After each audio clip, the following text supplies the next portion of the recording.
Hi ಎಲ್ರಿಗೂ ನಮಸ್ಕಾರ. ವಿಶಾಲ ಜ್ಞಾನ ಕನ್ನಡ ಯೂಟ್ಯೂಬ್ ಚಾನಲ್ಗೆ ಎಲ್ಲ ವೀಕ್ಷಕರಿಗೂ ಸ್ವಾಗತ ಅಂತ ಹೇಳ್ತಾ ಇವತ್ತಿನ ಒಂದು ವಿಡಿಯೋದಲ್ಲಿ ಅನ್ನಭಾಗ್ಯ ಯೋಜನೆಯ ಜೊತೆಗೆ ಉಳಿದಂತಹ 3 ವಸ್ತುಗಳು ಫ್ರೀಯಾಗಿ ಕೊಡ್ತೇವೆ ಅಂತ ಸರ್ಕಾರ ತಿಳಿಸಿರುವಂಥದ್ದು. ಸೊ ಅದ್ರ ಬಗ್ಗೆ ಕಂಪ್ಲೀಟ್ ಮಾಹಿತಿ ತಿಳಿಸ್ಕೊಡ್ತಾ ಬರ್ತೇನೆ. ವಿಡಿಯೋನ ಕೊನೆಗೂ ನೋಡಿ ಅಂತ ಹೇಳ್ತಾ ನಮ್ಮ ಚಾನಲ್ಗೆ ಇದ್ರಿಗೂ ಸಬ್ಸ್ಕ್ರೈಬ್ ಮಾಡದೆ ವಿಡಿಯೋ ನೋಡ್ತಾ ತಪ್ಪದೆ ಸಬ್ಸ್ಕ್ರೈಬ್ ಮಾಡ್ಕೊಳ್ಳುತ್ತೆ. ವಿಡಿಯೋ ಶುರು ಮಾಡೋಣ ಬನ್ನಿ. ಸರ್ಕಾರ ತಿಳಿಸಿರುವಂತೆ ಅನ್ನಭಾಗ್ಯ ಯೋಜನೆ ಅಂತಂದರೆ ಗ್ಯಾರಂಟಿ ಯೋಜನೆಯಲ್ಲಿ ಒಂದಾಗಿರುವಂತಹ ಅನ್ನಭಾಗ್ಯ ಅಂದರೆ 10 kg ಅಕ್ಕಿಯನ್ನು ಒಬ್ಬ ವ್ಯಕ್ತಿಗೆ ನೀಡ್ತೇವೆ ಅಂತ ಸರ್ಕಾರ ತಿಳಿಸಿತ್ತು. ಅದೇ ರೀತಿಯಾಗಿ 10 kg ಅಕ್ಕಿಯನ್ನು ನೀಡಲಾಗಲಿಲ್ಲ. ಆದರೆ 5 kg ಅಕ್ಕಿ ಮತ್ತು ಉಳಿದಂತಹ 5 kgಗೆ ಹಣವನ್ನು ಜಮಾ ಮಾಡ್ತಾ ಬರ್ತಿದ್ವು. ಆದರೆ ಈಗ 5 kg ಅಕ್ಕಿ ಅಂತಂದ್ರೆ ಅದು ಕೇಂದ್ರ ಸರ್ಕಾರದಿಂದ ಬಂದಿರುವಂತಹ ಅಕ್ಕಿಯಾಗಿರುವಂಥದ್ದು.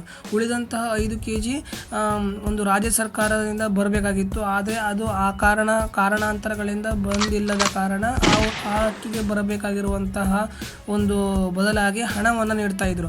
ಸೊ ಅದಕ್ಕಾಗಿ ಈಗ ಆ ಹಣವನ್ನು ನೀಡೋದನ್ನು ನಿಲ್ಲಿಸಿ ಉಳಿದಂತೆ ಅಕ್ಕಿಯನ್ನು ಬೇಕಾ ಅಥವಾ ಜನರಿಗೆ ಕೇಳ್ತಾ ಇರುವಂಥದ್ದು ಸರ್ಕಾರ ಅಕ್ಕಿಯನ್ನು ನೀಡಬೇಕಾ ಅಥವಾ ಅದರ ಬದಲಾಗಿ ಏನಾದರೂ ಮತ್ತೆ ಬೇರೆ ಸಾಮಗ್ರಿಗಳನ್ನು ನೀಡಬೇಕಾ ಅಂತ ಹೇಳಿರುವಂಥದ್ದು.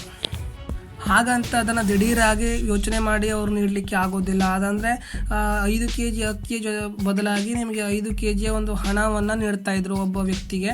ಸೊ ಆದ್ದರಿಂದ 2 ತಿಂಗಳ ಕಾಲಾವಧಿಗಳ ನಂತರ ಅಂದರೆ 2 ತಿಂಗಳ ಕಾಲಾವಕಾಶವನ್ನು ಪಡೆದು ಜನರ ಅಭಿಪ್ರಾಯದೊಂದಿಗೆ ಯಾವುದನ್ನು ನೀಡಿದರೆ ಜನರಿಗೆ ಹೆಚ್ಚು ಸೂಕ್ತ, 5 kg ಅಕ್ಕಿಗೆ ಬದಲಾಗಿ ಹಣವನ್ನು ನೀಡಬೇಕಾ ಅಥವಾ ಉಳಿದಂತಹ ದಿನಸಿ ಸಾಮಗ್ರಿಗಳನ್ನು ನೀಡಬೇಕಾ ಅಂತ ಸರ್ಕಾರ ಚಿಂತನೆ ನಡೆಸಿರುವಂಥದ್ದು. ಮತ್ತು ಒಂದು ಜನಸಾಮಾನ್ಯ ಸಾರ್ವಜನಿಕರಲ್ಲಿ ಈ ಮಾಹಿತಿಯನ್ನು ಹಂಚಿಕೊಂಡಿರುವಂಥದ್ದು. ಇದಕ್ಕೆ ಸಾರ್ವಜನಿಕರು ಯಾವ ರೀತಿಯಾಗಿ ಪ್ರತಿಕ್ರಿಯೆ ನೀಡ್ತಾರೆ ಅಂತ ನೋಡಬೇಕು. ಅದೇ ಉಳಿದ 2 ತಿಂಗಳಲ್ಲಿ ಮಾಹಿತಿಯನ್ನು ನೀಡ್ತಾರೆ ಸರ್ಕಾರದಿಂದ.